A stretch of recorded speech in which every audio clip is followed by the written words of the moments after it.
حضرت علی علیہ السلام نے فرمایا، دنیا کی سب سے بہترین، خوبصورت اور حسین نعمتوں میں سے ایک نعمت نماز ہے۔ جو سکون اس میں ہے ویسا سکون اور کہیں نہیں۔ امام علی علیہ السلام نے فرمایا، اچھا انسان وہ ہے جو کسی کا دیا ہوا دکھ اور درد تو بھول جائے مگر کسی کی دی ہوئی محبت کبھی نہ بھولے۔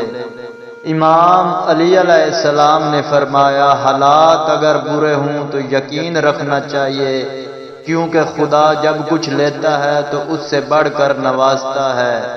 امام علی علیہ السلام نے فرمایا، ہر انسان کی عزت اور اس سے محبت کرو، کیونکہ ہر انسان میں خدا کی کوئی نہ کوئی صفت موجود ہوتی ہے۔